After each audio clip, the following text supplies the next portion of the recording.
Welcome to Seattle Public Utilities Ask Evelyn Live, where we answer your questions about recycling, compost, garbage, and other trashy topics. I'm your host, Becca Fong, and this week's episode is called Reflections. We're looking back. It's episode 120, folks, and we're going to be going on pause for just hopefully a little bit. But Pat and I are going to get together and look back at 120 weeks of Ask Evelyn Live.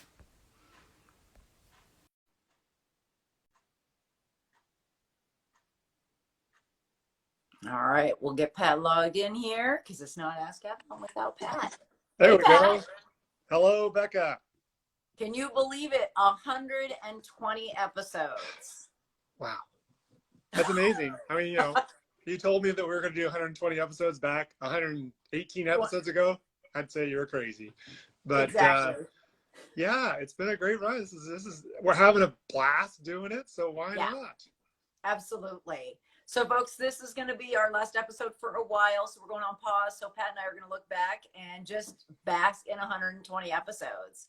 So those of you who've been with us for a while, as you know, this show is run on your questions, but so is everything that Pat and I do. And that's why the show even started. So our very first episode was to commemorate the 50th anniversary of Earth Day, which was April 22, 2020. And to take you guys all the way back, the whole world had just shut down. And Pat and I were talking about, it's like, man, how are we going to do outreach if we're all home?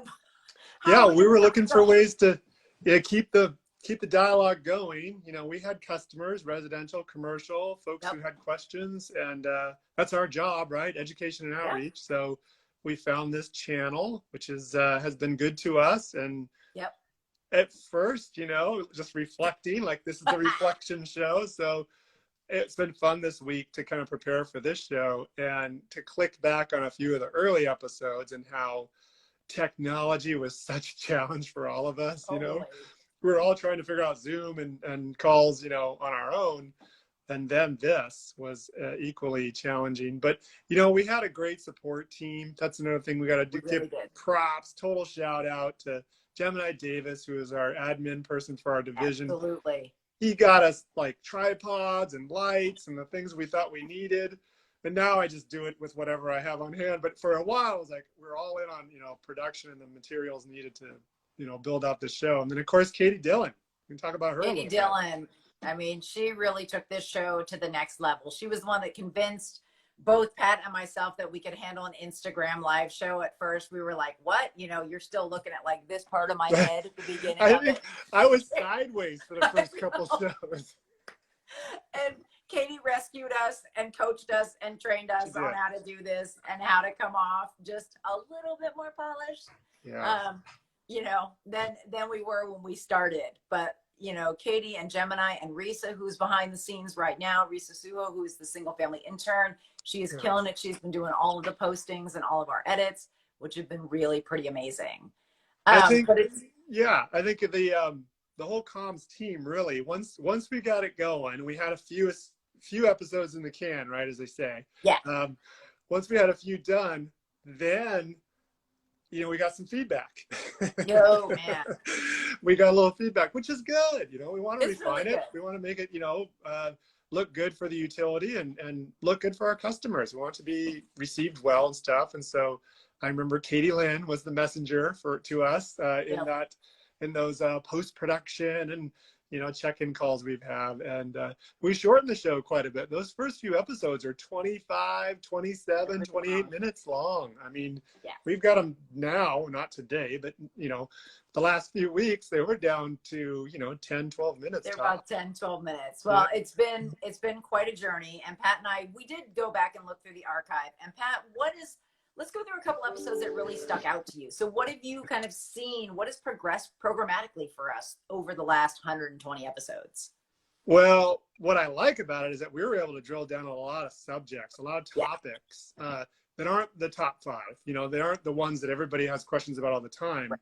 And, some of those things were like, meal kits or meal planning, or the whole food waste prevention focus. We probably went back to that a dozen times in different ways, Totally. We also would talk about regifting and thrifting a lot. a lot of shows, you know, maybe we started somewhere, but we ended up talking about thrift stores again and again and again. Shocking. I know for us, but so those were good. I mean, those are the kind of, I think a lot of times we started off thinking about or talking about an item and what bin it goes in or what condition it needs to be in the guidelines of acceptable for recycling or composting. And instead we would talk about behavior or choices, you know, consumers can make, you know? Well, and I think over the last 2.5 years, I mean, our lives have changed so much, Yeah. right? We started by, you know, we were coming to you from our spare bedrooms in our home, like everybody was at in April of 2020. And, you know, you're right. Like we talked a lot about meal kits. We talked a lot about food waste prevention, food storage, how to deal with packaging for stuff that was coming home. Because our whole world, our lives have really fundamentally changed since what I always refer to as the before times. And it's been really interesting to see this show progress because people's consumption habits have changed, right? And then to watch them sustain over time and see all of the different things that come with that, all of that different packaging, all of our different behaviors for online ordering. When commercial industry completely shut down for months, right? And how that shifted our waste streams at home. And so now all of the waste that a lot of us weren't dealing with was all right in our homes, right? And we had to figure out, what are we going to do with all of this now? So that's been really, really different to the purging of everybody's things and how to do that responsibly, right? Like how to bring things to thrift stores, how to share in the sharing economy better.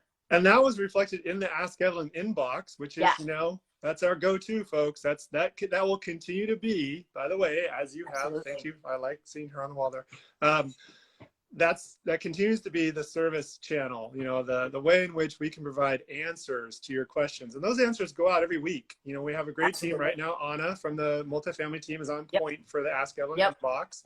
And she does the triage and responds to the questions or drafts the responses. And then Socorro or myself or you or others will kind of give a little quick look at it, make sure we're on target with the response, and then it goes out. So that's ongoing. That will continue. This show, which is a highlight of some of the, you know, the highlight questions that come through the inbox. That's what we'll see, what the next, you know, what the evolution of the Ask Evelyn live show might look like. But the Ask Evelyn inbox, very healthy, constant churn of good questions coming from customers, and that will continue. So that's a great thing, you know. Absolutely. And for those of you who've been watching a long time, it's really funny with Evelyn, who's my constant companion, the evolution of Evelyn. A lot of folks know why does it look like it's 1993 behind me? Because that's where she started, people. That's when she was born. She was an advice-giving envelope that you would write to physically in the mail, and you would send her questions. And those of us who worked at SPU would answer those questions. So really, all that we do runs on your questions, and we love hearing from you. And what's great about now moving forward, and part of the evolution of Evelyn, we're going to be out in the community a lot more. So not only can you send, you know, questions to Ask Evelyn at seattle.gov, you can look stuff up on the Where Does It Go tool. We also have a feedback form if you don't find what you're looking for there, but we got thousands of items on there, and we're making it better every day. I know Pat's got the flyer with the QR code at the bottom, folks. Oh, look at that. Bam. So that's a way to find out more information. Also to get in touch with us if you're not finding what you want or what you need. And of course, you know, you guys are looking at us on our social channels. So make sure that you keep checking our feed. Make sure to like all that stuff because it'll just keep it higher in the feed and you'll hear more information from us. And then again, we'll be out in the community, which is really great. I mean, that is where Pat and all of the other outreach staff, like that's where our heart lives, right? That's why we had to figure out how to get on Instagram and not just show you this part of our heads or figure out how to do Wi-Fi like Katie Dillon graciously coached us through. Because we want to talk to you. We want to hear from you. You guys are so curious and so interested and so dedicated to sorting your waste properly for the environmental benefit that we're totally here for you. And you guys have been those folks for decades and have helped shape the programs at Seattle Public Utilities. So keep them questions coming. It does shape. That's a great way to put it, Becca. You know, all these questions guide us. You know, you can get one question on one topic, okay. But when you're getting multiple questions on the same kind of subject area, that, you know, gives us direction as to what to look for how to evolve the program and what do the guidelines say on this topic or the subject area, and how do we need to, you know, adjust that or edit that to make sure it's a clearer message to the customers. And those are the kinds of like, that's the value of this show and the Ask Evelyn inbox, of course. It's that connection to the customers and consumers about what they're receiving. And you're right, it did evolve a lot through the pandemic, and now things are different than they were before. You know, and the whole time, I feel like those things, we went back to the well over and over again on food waste prevention and on thrifting. One of my favorite food packaging. Oh yeah, absolutely. Markings on packaging. Like what is compostable and what's not. We did several shows around that topic. Folks can go to our YouTube page.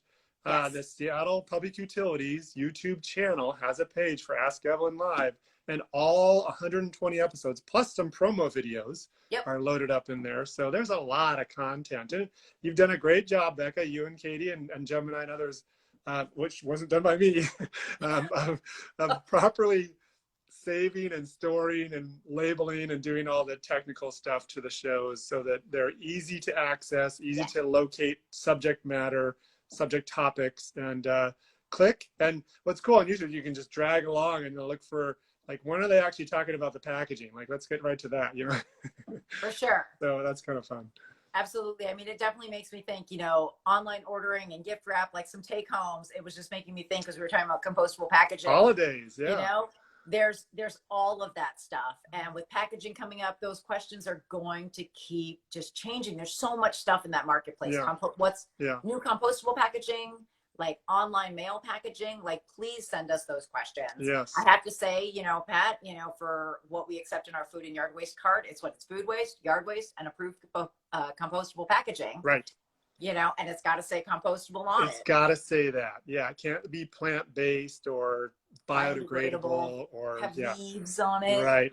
So, and we, you know, that's the whole greenwashing thing. We covered that topic several times. That's been good. I think the whole, you know, you were saying, but I think jumping back into the subjects that have been highlights for us, it includes the, you know, the reuse space as well, the kind of regifting, the holidays. You know, we've talked about holidays a lot. I mean, from Halloween to, you know, Thanksgiving, my favorite, and then Christmas, and then back to school. You know, I mean, there's been a lot of like seasonal topics that we've covered over the last 2 years. Absolutely. And I think, you know, again, we've all begun to rethink all of our, you know, all of the things we consume and all the things we throw away. And I know this is a big thing for what you and I are always talking about when we're out talking to customers. And now we're talking to you guys right now, is that the great thing that I really love about solid waste and recycling and composting is that's a choice you get to make every day, multiple times a day, right? And you get to make that choice that has a positive environmental impact. And so every time you consume something, every time you're ready to get rid of something, you have an opportunity to think about, like, what am I going to do with this? So there's still some life left in it. How can I get that life that's remaining in it? By sharing it with somebody else, connecting with a neighbor or somebody in your community, donating that, figuring out if it's recyclable, either curbside or in another stream, if it's compostable. I think that those are all really great opportunities, and we are always looking for what you guys are interested in and how we can bring those topics to you in a more creative and fun and engaging and, quite honestly, applicable way to your life. So, and we haven't done it alone. We've had a lot of help. A lot of help. I don't think it's possible for us to name all the guests we've had on the show. There's been at least 16 or 20, I'd say. So, you know, some of the ones that I can recall, again, I scrolled through the episodes, I clicked on a few and watched them. Gemini and you and I had some fun last year, or last season, you know, doing the Recycle Madness. It was a play on the March Madness basketball tournament. We had 32 or 64 items. I forget how many we started with, you know, battling out what's the most difficult to recycle or to understand whether it's a recyclable item. And that was just a fun, like, week by week. It took us 3-4 weeks anyway to get through that whole list. And we got special wardrobe. We all went and got a blazer from the thrift store, and we wore ties. We were trying to be like announcers. That was fun. I wish we had the tech to be able to show highlights within the show. I know. But folks will just have to go to the YouTube page and look for themselves, you know. And with Recycle Madness, how it ties back to all of you who are watching is that we would pull the analytics from the Where Does It Go tool every week, and we'd figure out which things had more hits. And that's how we would figure out. It was input from all of you. to figure out what is the most maddening item to recycle. And it's really confusing. And I have to say, I appreciate all of you guys who played along and submitted your brackets, but it was really fascinating to see some folks that we knew. We encouraged folks that we worked with to contribute and play. And, you know, I would say that, you know, if you were an expert in cell waste, you didn't necessarily have an edge for Recycle Madness. That was interesting. That's true. And I think that the Recycle Madness may come back in a different form. I think it had a lot of like, people liked it, but it was that there was the challenge, like, what is the competition here? How does who's winning and who's losing and how do you choose? And so that was kind of funny. But the analytics were the telling, you know, that was the indicator for us, is like which was the most challenging, was because it was looked up the most by y'all. So that's how we gauged it. Other guests that we had on the show that I want to do shout outs for was Moji Agoon. She's our zero waste specialist. We actually went kind of long on that show. I think it was the zero waste in the kitchen or something like that. And just all those, and these techniques would crop up for us from you and I at different points on different shows, you know, like beeswax wraps, or you know, a plate over a bowl instead of saran wrap, or all these like techniques and things we would come up with and highlight, and we'd have our visuals and stuff. She just had them all loaded in and ready to go. Bam, bam, bam. Bam, bam, bam. Yeah. It was a great show. And then another show that I did when you were on a vacation was with Angela Wallace. And we had, you know, some props as well, because we talked about special item collection, which is, you know, one of those things that y'all can look at in your Where Does It Go guide, is these special item collection services. We can put a whole bunch of things in a box, and that did crop up for us many times on many shows, that service that we offer. So that was fun. Absolutely. I mean, I have to say, those of you who maybe haven't seen it in the feed this morning, Risa Suho put together a very good promo shot with all of our guests. So you can see everybody who joined us. And what it made me think of is just how great of a community it is. All of the people who came out to support us on the show, who had questions, who had expertise. And, you know, it's just a representative of a great community and a really good partnership, which we've had with all of you who watch, which has been fantastic. And even though this is going to be our last episode for a while, I just wanted to recap and say there are, again, lots of ways for you to keep in touch with us, because not just the show, but all of our programs run on your questions and your input. So send us emails at the askevelyn@seattle.gov inbox, follow us on social, and then look us up on the Where Does It Go tool and use that feedback form if you don't find what you're looking for. And of course, look for us when we're out and about, because we love talking to you guys. Yeah. Well, Becca, hey, thank you so much for your leadership on this show. You've been the glue that's held it all together. Absolutely. Your energy and enthusiasm for this to help consumers understand things, but not just like, you know, help the consumers and do the work part, but just keeping the energy and the focus for all of us on the team going in the same direction. It's been a blast. It's been so fun to work with you on this. So I really appreciate it. Absolutely. I mean, it's super fun. You know, it's my favorite podcast. Just to talk for a long time about all kinds of different things. It has just been so much fun. And thank you to everybody who's tuned in, everybody who's helped us, everybody who's guest spotted, everybody who's tuned in and provided us with comments. We are so excited. It has definitely been the highlight of my week for 120 episodes. So thank you guys so much. Thank you to everybody out there. And, you know, check us out. We're still going to be alive and well. The Ask Evelyn envelope inbox, next evolution, folks. Check her out. Send us a message, send us a question, and we'll see you when we're out and about. All right. And with that, I'm Becca Fong, and life's simpler with less stuff. And I'm Pat Kaufman. Remember to recycle right. We'll see y'all later. Bye, guys. Bye.